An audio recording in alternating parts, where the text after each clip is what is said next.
ഞാനിപ്പോൾ ചെയ്യുന്ന വീഡിയോ വേടനെ കുറിച്ച് 4ാമത്തെ വീഡിയോ ആണ്. അതിലൊരു വീഡിയോയിൽ ഞാൻ വേടനെ കുറിച്ച് പറഞ്ഞിരുന്നത് വേടൻ മൈക്കൽ ജാക്സനൊപ്പം അമേരിക്കയിലുമൊക്കെ ഹിറ്റാവുന്നു എന്നാണ്. വേടൻ മൈക്കൽ ജാക്സനൊപ്പം എത്തിയിരിക്കുന്നു എന്ന് ഞാൻ പറഞ്ഞതിന് ആ വീഡിയോയുടെ അടിയിൽ കമന്റ് ബോക്സിൽ വന്ന് കുറെ പേരെന്നെ ചീത്ത പറഞ്ഞു. മൈക്കൽ ജാക്സൺ ആരാണ്, വേടൻ ആരാണ് എന്നൊക്കെ എന്നോട് ചോദിച്ചു. ഇപ്പോഴിതാ വേടന്റെ പാട്ടുകളെ യൂണിവേഴ്സിറ്റികളിൽ പഠന വിഷയമാക്കിയിരിക്കുന്നു. മൈക്കൽ ജാക്സന്റെ പാട്ടിനൊപ്പം തന്നെ വേടന്റെ പാട്ടും പഠന വിഷയമാക്കിയിരിക്കുന്നു. നമുക്കത് കാണാം, വേടൻ തന്നെ പറയുന്നതും ഒക്കെ. വരുന്നത് ഇന്നലെ രാത്രി വരുമ്പോഴൊക്കെ മഴയായിരുന്നു. ഇന്ന് മോർണിംഗ് ഇറങ്ങുമ്പോഴും മഴ. നല്ലതാണ് മഴ വീണത്. മഴയത്താണെങ്കിലും ഉള്ളിലെ ചൂട് കെടുന്നില്ല. തീർച്ചയായിട്ടും അല്ലെ, ഇപ്പോഴും ഫയറാണ്. തീർച്ചയായിട്ടും. ഞാൻ ആദ്യമേ ചോദിക്കാൻ വരുന്നത്, ഇപ്പോൾ സർവകലാശാലയിൽ വേടന്റെ പാട്ട് സിലബസിൽ ഉൾപ്പെടുത്തിയ വാർത്ത ഞാൻ ഇന്നലെ വൈകുന്നേരം വായിച്ചു. അതെ, ആ പാട്ട് സർവകലാശാലയുടെ സിലബസിൽ ഉൾപ്പെടുത്തിയപ്പോൾ അതിനോട് ചേർന്നുള്ളത് എനിക്ക് തോന്നുന്നു just don't care us. They don't really care about us. All I wanna say is that they don't really care about us. ആ പാട്ടാണ്. അപ്പോൾ രണ്ട് റാപ്പ് മ്യൂസിക്കുകളുടെ അല്ലെങ്കിൽ രണ്ട് മ്യൂസിക്കുകളുടെ താരതമ്യ പഠനമാണ് അവർ പ്രധാനമായിട്ട് സിലബസിൽ ഉന്നയിച്ചിരിക്കുന്നത്.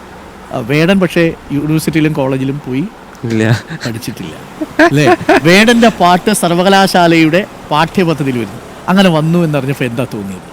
ഞാൻ എൻ്റെ സുഹൃത്തുക്കൾ, എൻ്റെ സഹോദരന്മാരുടെ അടുത്ത് പറയും, നിങ്ങൾ കണ്ടോ, ഒരു ദിവസം ഞാൻ മരിച്ചു പോകുമ്പോഴെങ്കിലും എന്നെ കുറിച്ച് 10ാം ക്ലാസ് പാഠപുസ്തകത്തിലെങ്കിലും പിള്ളേർ പഠിക്കുമെന്ന് പറയാറുണ്ട്. ഞാൻ ഇടയ്ക്ക് വെറുതെ അതെ, ഞാൻ വെറുതെ കോമഡി അടിക്കാൻ വേണ്ടി പറയണാണ് പിള്ളേരുടെ അടുത്ത്. അപ്പൊ ഇതേമാതിരി ഇത് ഞാൻ എപ്പോഴും പറയാനുള്ള ഒരു സുഹൃത്തുണ്ട്, ഹൃദിക്. ഹൃദിക്കാണ് ഏർലി മോർണിംഗ് എനിക്ക് ഇത് അയച്ചു തരുന്നത്, കാണണമെന്ന് പറഞ്ഞിട്ട്. അപ്പൊ ഞാൻ ആരുടെ അടുത്തൊന്നും പറഞ്ഞതിന് എനിക്ക് ഭയങ്കര സന്തോഷമായി. അത് നമ്മളെ കുറിച്ച് പഠിക്കുക. യൂണിവേഴ്സിറ്റിയിലെ MA പഠിക്കുന്ന വിദ്യാർത്ഥികൾ വേടന്റെ പാട്ടിനെ കുറിച്ചും അത് മൈക്കിൾ ജാക്സന്റെ പാട്ടുമായിട്ട് അല്ലേ എങ്ങനെയാണ് താരതമ്യം ചെയ്ത് പഠിക്കാൻ പോകുന്നത് എന്നുള്ളതാണ്. അപ്പോൾ വേടൻ ഒരു പഠന വിഷയമായി മാറുന്നു എന്നതാണ്. ഞാനൊരു കാര്യം ചോദിക്കട്ടെ, പ്രേക്ഷകർക്ക് അധികം അറിയില്ല, വേടൻ എത്ര വരെ പഠിച്ചിട്ടുണ്ട്? ഞാൻ 10 വരെ പ്രോപ്പറായിട്ട് പഠിക്കാൻ എനിക്ക് പറ്റി. സ്കൂളിൽ പോയി. പിന്നെ +1 +2 ഞാൻ മോഡൽ ബോയ്സിലാണ് പഠിച്ചത്. പക്ഷെ ആ സമയത്ത് സ്കൂളിലൊന്നും പോകാൻ അധികം പറ്റിയിട്ടില്ല. പണിയെടുക്കാൻ ജീവിത സാഹചര്യങ്ങൾ അങ്ങനെയായിരുന്നു. അതെ. ഈ വേടൻ ജനിച്ച സ്ഥലത്തെ കുറിച്ച് ഞാൻ ഇന്നലെ 2-3 പേരെടുത്ത് ഞാൻ ചോദിച്ചു. അത് ആ റെയിൽവേ കോളനി അടുത്തുള്ള സ്ഥലമാണ്. അവിടെ ഇപ്പോഴും പോകാറുണ്ടോ? പിന്നെ എനിക്ക് ഒരുപാട് സുഹൃത്തുക്കൾ ഇപ്പോൾ അവിടെയുണ്ട്. ആ സ്ഥലത്തിന്റെ പേര് എന്നെ അത്ഭുതപ്പെടുത്തി. സ്വപ്നഭൂമി എന്നായിരുന്നു ആ സ്ഥലത്തിന്റെ പേര്. യൂണിവേഴ്സിറ്റികളിൽ MA പഠിക്കുന്ന കുട്ടികൾ വേടന്റെ പാട്ട് പഠന വിഷയമാക്കുമ്പോൾ വേടന്റെ വിദ്യാഭ്യാസത്തെ കുറിച്ച് നമ്മൾ അറിയേണ്ടതുണ്ട്. വേടന്റെ വിദ്യാഭ്യാസം വെറും 10ാം ക്ലാസ് വരെ മാത്രമാണ്. പിന്നെ +2നും +1നും ഒക്കെ എങ്ങനെയൊക്കെ പഠിച്ചു എന്ന് അദ്ദേഹം പറയുന്നുണ്ട്. എങ്കിൽ തന്നെയും അടിസ്ഥാനമായിട്ട് നമുക്ക് ചിന്തിക്കാൻ കഴിയുന്ന അദ്ദേഹത്തിന്റെ വിദ്യാഭ്യാസം 10ാം ക്ലാസ് തന്നെയാണ് അംഗീകൃതമായിട്ടുള്ളത്. ഇത്രയും വിദ്യാഭ്യാസം മാത്രമുള്ള ഒരു പയ്യന്റെ പാട്ടുകളൊക്കെ പഠനവിധേയമാക്കുന്നു. നമ്മളിത് ചിന്തിക്കേണ്ടത് ഭാഗ്യം എവിടെ ഇരുന്നാലും അവരെ തേടി വരും എന്നുള്ളത് തന്നെയാണ്. അതുമല്ല, വേടൻ മുമ്പ് കുട്ടികളോടൊക്കെ പറഞ്ഞിട്ടുണ്ടായിരുന്നു, തന്റെ കൂട്ടുകാരോടൊക്കെ പറഞ്ഞിട്ടുണ്ടായിരുന്നെന്ന്, എന്നെങ്കിലും എന്റെ ഒരു വിഷയം 10ാം ക്ലാസ്സിലും ഒക്കെ ഉള്ള പഠിക്കുന്ന കുട്ടികൾക്ക് ഒരു പഠന വിഷയമാകുമെന്ന് അദ്ദേഹം പറഞ്ഞിരുന്നതായും അദ്ദേഹം പറയുന്നുണ്ട്. ഇതുപോലുള്ള കാര്യങ്ങളാണ് നമ്മൾ ആദ്യമേ സൂചിപ്പിച്ചിരുന്നത്. വേടൻ എന്ന് പറയുന്നത് ഒരു ചെറിയ സംഭവമല്ല. വേടൻ അതിഭയങ്കര കഴിവുള്ള ഒരു പയ്യനാണ്. അതുകൊണ്ട് തന്നെയാണ് ഞാൻ അന്നും പറഞ്ഞത് അദ്ദേഹം മൈക്കൽ ജാക്സനേക്കാൾ ഉയരെ എത്തും എന്ന്. വേടന്റെ പാട്ട് യൂണിവേഴ്സിറ്റിയിൽ പഠന വിഷയമാക്കിയതിനെതിരെ ഒരു വിഭാഗം ജനങ്ങൾ കോടതിയെ സമീപിച്ചിട്ടുണ്ടെന്നാണ് അറിയാൻ കഴിഞ്ഞത്. മമ്മൂട്ടി ഒരു സിനിമയിൽ പറഞ്ഞതുപോലെ ആരൊക്കെ എവിടെയൊക്കെ പോയാലും വേടന്റെ തട്ട് താണ് തന്നെ ഇരിക്കും. വേടന്റെ പാട്ട് പഠന വിഷയമാക്കേണ്ടത് തന്നെയാണ്. പൂർവ്വകാല ചരിത്രങ്ങളെ കുറിച്ചുള്ളതാണ് വേടന്റെ വരികളെല്ലാം. ഇന്നത്തെ യുവതലമുറയ്ക്ക് അതിനെക്കുറിച്ച് വലിയ അറിവൊന്നുമില്ല. അപ്പൊ വേടന്റെ പാട്ടിലൂടെയെങ്കിലും അത് അറിയാൻ കഴിഞ്ഞാൽ നല്ലതല്ലേ? അതുവരെ വേടൻ ഒരു വലിയ ആവേശമായി നിൽക്കുന്ന വേടൻ ഇഷ്ടപ്പെടുന്നവർക്ക് സങ്കടം ഉണ്ടാവുന്നു. പക്ഷെ വേടനെ അടിക്കാൻ കിട്ടിയ ഒരു അവസരമായിട്ട് ചില ആളുകൾ അത് ഉപയോഗിക്കും. അപ്പൊ ഇതൊക്കെ മനസ്സിന്റെ ഉള്ളിലൂടെ കടന്നു പോകുന്നു. നാട്ടുകാർ എന്ത് പറയാം, അങ്ങനെയൊക്കെ ആലോചിച്ചിരുന്നു? അങ്ങനെയൊന്നും ആലോചിച്ചിട്ടില്ല. ഇല്ല, ഞാനിത് ഓൾറെഡി ഇങ്ങനത്തെ ഒരുപാട് പ്രശ്നങ്ങൾ എനിക്ക് ഉണ്ടായിട്ടുണ്ട്. അപ്പൊ ഇതെനിക്ക് ഒരു ശീലമായി കൂടി മാറിയത് കാരണേ. പിന്നെ എനിക്കറിയാം എന്നൊരു ദിവസം ഒരു അടിക്കും എന്നുള്ള കാര്യം എനിക്ക് നല്ല ഉറപ്പുണ്ട്. ഞാനായിട്ട് വടി കൊടുക്കാതിരിക്കാനാണ് ശ്രമിച്ചുകൊണ്ടിരിക്കുന്നത്. പക്ഷെ എനിക്കന്ന് ഉറപ്പായിരുന്നു ഈ പ്രശ്നങ്ങളൊക്കെ ഉണ്ടാകുമ്പോൾ കുറച്ച് പ്രശ്നങ്ങൾ ഉണ്ടാവും.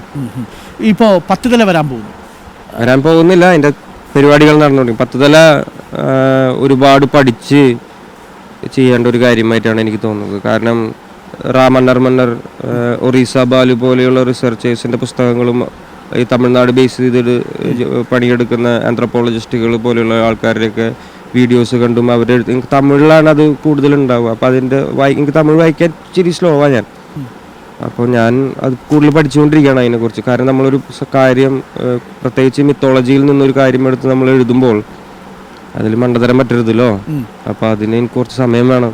അതുപോലെ തന്നെ വേടൻ 10 തലയുള്ള രാവണനെ കുറിച്ചൊരു വീഡിയോ ചെയ്യാൻ പോകുന്നു എന്നൊരു വാർത്തയും വേടൻ തന്നെയാണ് അത് ആദ്യം പറഞ്ഞിരുന്നത്. 10 തലയുള്ള രാവണനെ കുറിച്ചൊരു വീഡിയോ ചെയ്യുന്നു എന്നുള്ളതിനെ കുറിച്ച് പറഞ്ഞിരുന്നു. അതിനെതിരെയും ഞാനൊരു വീഡിയോ ചെയ്തിരുന്നു. അതിലും ഞാൻ കുറെ വിമർശനങ്ങളൊക്കെ വേടനെതിരെ നടത്തിയിരുന്നത് വേടനെതിരെയുള്ള വിമർശനങ്ങളെന്ന് പറയാൻ കഴിയില്ല, അദ്ദേഹത്തിനുള്ള ഉപദേശങ്ങളായിരുന്നു കൂടുതലും. ചരിത്രങ്ങളൊക്കെ നമ്മൾ വളച്ചൊടിക്കാൻ ശ്രമിക്കുമ്പോൾ നമ്മളതെല്ലാം കുറച്ചുകൂടെ ആലോചിച്ചും നല്ല രീതിയിൽ പഠിച്ചും പഠനങ്ങൾ നടത്തിയും വേണം ചെയ്യണം എന്നാണ് ഞാൻ അതിനെക്കുറിച്ച് പറഞ്ഞിരുന്നത്. അതിന്റെ അടിയിലും വന്ന് ഞാൻ സവർണനാണെന്നും എനിക്ക് കുരുപൊട്ടുന്നെന്നും ഒക്കെ പറഞ്ഞ് കുറെ ആൾക്കാർ കമന്റ് ഇട്ടിരുന്നു. പക്ഷെ അതൊന്നും അല്ല സത്യം. നമ്മൾ ചരിത്ര കാര്യങ്ങളൊക്കെ പറയുമ്പോൾ അതുപോലെ കോടിക്കണക്കിന് മനുഷ്യർ വിശ്വസിക്കുന്ന ദൈവതുല്യരായ മനുഷ്യരെ കുറിച്ചൊക്കെ നമ്മൾ പറയുമ്പോൾ കുറെ കാര്യങ്ങളൊക്കെ നമ്മൾ പഠിച്ചിരിക്കണം. അതിനെക്കുറിച്ച് അതിൽ എന്തെങ്കിലും യാഥാർത്ഥ്യങ്ങളുണ്ടോ എന്നുള്ളതിനെ കുറിച്ചൊക്കെ നമ്മൾ മനസ്സിലാക്കേണ്ടതുണ്ട്. എവിടെയെങ്കിലും ആ മനുഷ്യനെ കുറിച്ച് നല്ല ചരിത്രങ്ങൾ ഉണ്ടെങ്കിൽ അതെല്ലാം കണ്ടുപിടിച്ച് അതിന്റെ രേഖാസഹിതങ്ങളൊക്കെ സൂക്ഷിക്കേണ്ടതും ആവശ്യമാണ്. ആയിരക്കണക്കിന് വർഷങ്ങളായിട്ട് തലമുറകൾ പകർന്നു നൽകിയ വിശ്വാസങ്ങളാണ് ഈ കോടിക്കണക്കിന് മനുഷ്യരുടെ വിശ്വാസങ്ങൾ. അപ്പൊ അതൊക്കെ നമ്മൾ മാറ്റാൻ ശ്രമിക്കുമ്പോൾ അതിന്റെ പിന്നിൽ കുറെ പ്രശ്നങ്ങൾ ഉണ്ടാവാനുള്ള സാധ്യത കൊണ്ട് അതൊക്കെ സൂക്ഷിക്കണമെന്നാണ് ഞാൻ ആ വീഡിയോയിൽ അന്നും വേടനോട് പറഞ്ഞത്. അതിനാണ് എന്നെ ആൾക്കാർ ചീത്ത പറഞ്ഞത്. രണ്ടാമത്തത്, ചില ശീലങ്ങളുടെ കാര്യത്തിലും അങ്ങനെ വഴികാട്ടാൻ ആരും ഉണ്ടായിരുന്നില്ല. അത് എനിക്ക് ഏറ്റവും കൂടുതൽ റിഗ്രറ്റ് ഉള്ള ഒരു കാര്യം കൂടിയാണ് അത്. ഓർമ്മയിൽ നിൽക്കുന്ന ആദ്യത്തെ പാട്ടെന്ന് പറയുന്നത് നിർനിലങ്ങളിൽ അല്ലേ, അടിമയാര് ഉടമയാര് എന്നുള്ള പാട്ടാണ്. ആ പാട്ട് എഴുതാൻ ഇരിക്കുമ്പോൾ 25 വയസ്സേ ഉള്ളൂ അല്ലേ.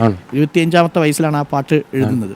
അത് എഴുതുന്നതിന് മുൻപ് സ്റ്റുഡിയോ ബോയ് ആയിട്ട് വർക്ക് ചെയ്തു അല്ലേ. അതിന് മുൻപ് വാർക്കപ്പണിക്ക് പോയിട്ടുണ്ട് അല്ലേ, നിർമ്മാണ. പിന്നെ അതിനുശേഷം പോയിട്ടുണ്ട്. പാട്ട് എഴുതിയതിനു ശേഷം പോയിട്ടുണ്ട്. ഞാനും എന്റെ മെയിൻ വാർക്കപ്പണിക്കാരൻ സുഹൃത്താണ് വിജി. കൂടെ വന്നിട്ടുണ്ട് വിജി ഇപ്പോഴും എന്റെ കൂടെയാണ് ഇപ്പോഴും. ഞങ്ങൾ ഒരുമിച്ചാണ് ഇപ്പോഴും ജോലി ചെയ്യുന്നത്. അന്ന് ഈ ജോലി ചെയ്യുന്ന സമയത്തും ഈ വാർക്കപ്പണി അല്ലെങ്കിൽ നിർമ്മാണ പണിയൊക്കെ ചെയ്യുന്ന സമയത്തും ഉള്ളിൽ ഈ ഒരു താളവും പാട്ടും ഈ നിരാശയും ഒരു ഫൈറ്റ് ചെയ്യാനുള്ളൊരു ഫയറും ഒക്കെ ഉള്ളിലുണ്ട്. ഞങ്ങളുടെ പണി സൈറ്റ് പാട്ട് കച്ചേരിയാണ്. കട്ടയെടുത്ത് വയ്ക്കുമ്പോൾ പാട്ടാണ്. അപ്പനൊക്കെ ഭയങ്കര പാട്ടുകാരാണ്. അപ്പനൊക്കെ പണിക്ക് കയറി കഴിഞ്ഞാൽ ഒന്നില്ലെങ്കിൽ റേഡിയോ അപ്പനും മോനും കൂടി ഒരുമിച്ച്. അയ്യോ, ഞാനപ്പനും വളരെ ഒരേ ടീമിൽ പണിയെടുക്കുന്ന ആൾക്കാരാണ്. അപ്പന്റെ കൂടെ പണിയെടുക്കാൻ പറ്റില്ല, ഭയങ്കര സ്പീഡാണ് അയാൾ.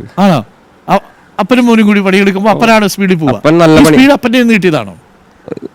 ഞാൻ ഭയങ്കര സ്ലോ ആയിട്ടുള്ള ഒരാളാണെന്ന് എനിക്ക് തോന്നുന്നത്. ഞാൻ ഭക്ഷണം കഴിക്കാനും എഴുതാനും. അല്ല, പാട്ടിലെ സ്പീഡ് ഇല്ല, അത് ചിലപ്പോ ആയിരിക്കാട്ടാ. അപ്പൻ നല്ല പാട്ടുകാരനാണ്. അപ്പൻ പഴയ തമിഴ് പാട്ടുകളിലൊക്കെ ആശാനാണ്. അപ്പൻ പാട്ട് പാടി വേടൻ ഇഷ്ടപ്പെട്ട പാട്ട് വരികളുണ്ടോ, ഓർമ്മയുണ്ടോ? വാർത്ത എന്ന് പറഞ്ഞൊരു പടം കണ്ടിട്ടില്ലേ? വാർത്ത മമ്മൂട്ടിയുടെ പടം. അതിനകത്ത് ഇന്നലകൾ ഇതുവഴി പോയി എന്ന് പറഞ്ഞ പാട്ടില്ലേ, അതാണ് അപ്പന്റെ ഭയങ്കര ഫേവറേറ്റ്. രാത്രിയിലേക്ക് ഇരുന്ന് പാടാറുണ്ട്. അയ്യോ, അതിനകത്ത് ഇങ്ങനെ ഒരു സാധനം വരുള്ളൂ. കുരുടൻ ഞാൻ കനവുകളൻ സ്വന്തം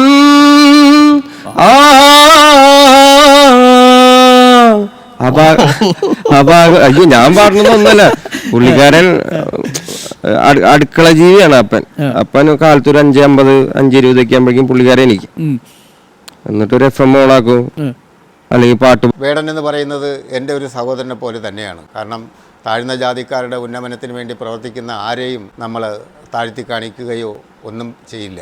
അദ്ദേഹം വളരെ താഴ്ന്ന ഒരവസ്ഥയിൽ നിന്ന് നല്ല രീതിയിൽ ഭക്ഷണം കഴിക്കാനോ അദ്ദേഹത്തിന് ഒരു വിദ്യാഭ്യാസത്തിനോ ഒന്നും കഴിയാതെ വന്ന ഒരു പയ്യനാണ്. ഈ കുറഞ്ഞ വിദ്യാഭ്യാസം കൊണ്ട് തന്നെ അദ്ദേഹം ഇത്രയും കഴിവുകൾ പ്രകടിപ്പിക്കുകയും അദ്ദേഹത്തിന് ഇത്രയും ഉയർച്ചകൾ ഉണ്ടാവുകയും ചെയ്തിരിക്കുന്നു. തീർച്ചയായിട്ടും അദ്ദേഹം ഇവിടെയൊന്നും നിൽക്കുന്ന ആളല്ല.